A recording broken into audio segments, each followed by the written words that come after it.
As we continue to follow the very latest of the Israel-Hamas war this morning, a Hamas delegation was in Cairo Saturday as Egyptian state media reported noticeable progress in ceasefire talks for Gaza. But Israel hasn't sent a delegation, and a senior Israeli official downplaying prospects for a full end to the war while emphasizing the commitment to invading Rafah. Pressure has mounted to reach a deal halting the nearly 7-month-long war.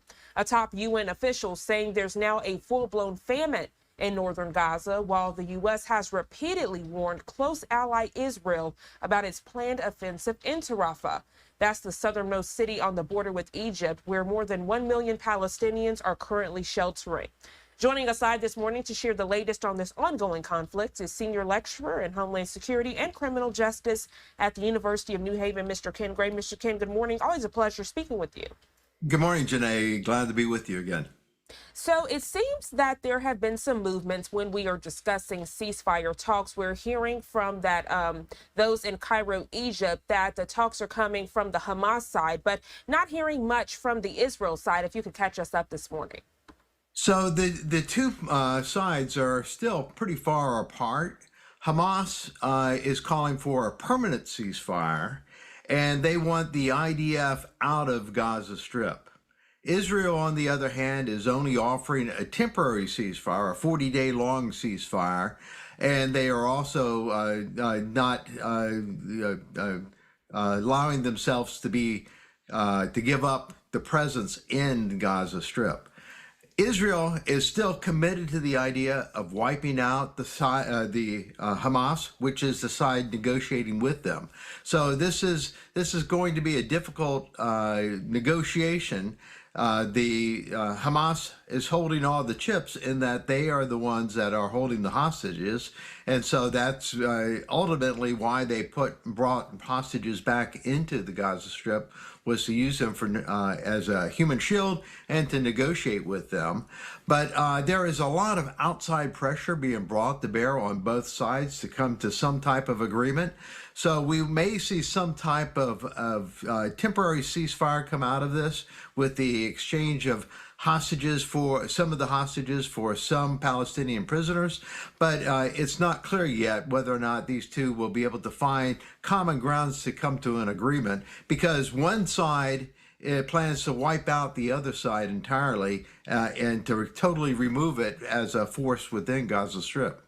Great points you're making, Mr. Cannon. One of them you pointed out is about the hostages. And as we've seen over the weekend, protests out in Hostage Square out in Tel Aviv, many not pleased with the Israeli government, and they feel they've been, for lack of better words, lax when it comes to getting those hostages home. But as you mentioned, we can't forget the Israeli military from the very beginning saying they will not stop until Hamas is defeated. Kind of a double-edged sword if you think about it. People want the war to end, but also they want the hostages returned home safely. Yeah, there is a difference in what is the number one priority among the Israelis. Some see the hostages as the number one priority, getting the hostages, the remaining hostages back to Israel. Then there's the other side that wants to totally remove Hamas as a future threat. And so that they want to push the war until they have neutralized Hamas totally. Prime Minister Netanyahu is between a rock and a hard place in that he has members within his cabinet on both sides. Ben-Gvir and others are with the ultra-nationalists, with the far right, who are pushing to totally push on through Rafah and rid the Gaza Strip of Hamas, while the more moderates like Benny Gantz want to get the hostages home.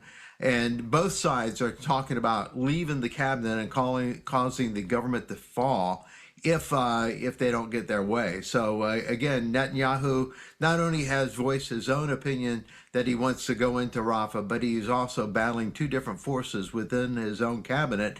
And the protests continue there in Israel against the war efforts trying to get the hostages home. They want the hostages to be the number one priority. Absolutely. And as all of this is happening, we can't forget about the humanitarian crisis out in the Rafah area, one that is about to be invaded yet again by the Israeli military. And would this ceasefire, Mr. Kent, help this humanitarian crisis to allow more people to come in and possibly help without fear of being attacked themselves? Or do you think that it might draw attention away from the humanitarian crisis since people might not be talking about the war? So the head of the International Red Cross and the Red Crescent said that that a quarter of the Palestinians are now in a starvation phase. And so this humanitarian crisis is at a point where people are dying from the lack of food, lack of water, lack of medicine. This is really a crisis point. And so they need to have the ability to be able to bring humanitarian aid into there. The reason they're not able to do so at this point is multifold. One is the fact that there is no security force to travel with the food as it moves in. So Hamas has been grabbing some of those supplies themselves. Two is that there's a fear by the Israelis that supplies for Hamas are being passed into the Gaza Strip in those humanitarian aid packages. So they are searching through all the packages. They're searching through the trucks coming into the area. The pier is still under construction with the idea of trying to get more supplies in through the water that way. However, that's going to still take another month to be completed. And so this humanitarian crisis, which we seem to have forgotten about over the last 3 weeks, continues to mount. Right now, Israel is planning their final stages of entering into Rafah. Prime Minister Netanyahu has ordered the IDF to come up with a plan to evacuate the Palestinians from the Rafah area, and so that they can enter Rafah and attack Hamas. We will see whether or not that is even feasible. But there's 1.2 million Palestinians huddled down at the southern end of the Gaza Strip. And that is also where Hamas's battalions are, or battalion is, and that IDF has got to go into Rafah if they are going to confront Hamas. But to do so, the Palestinians are being used as a shield, just like the hostages were being used as a shield. Mr. Kent, always a pleasure speaking with you here on Live Now from Fox to get the most up-to-date and accurate information. Thank you so much for joining us this morning. Is there anything else you'd like to add before we let you go? So, you know, the Hezbollah is still a problem here, and Israel has got to decide whether or not they want to pursue Hezbollah on another active front. They have what I would refer to as a warm front going on in the north there. Hezbollah sends missiles down. Israel responds with either airstrikes or artillery rounds. But that has been going on throughout this entire period, with highs and lows with the number of missiles being exchanged. But nonetheless, Hezbollah poses the same type of existential threat to Israel that Hamas does. And so as long as Israel has the IDF all manned up, they are considering whether or not they should move into southern Lebanon and rid the area of Hezbollah, just like they moved into the Gaza Strip to try to get rid of Hamas. So I think that is yet to be seen, whether or not Israel opens up another active front to the north.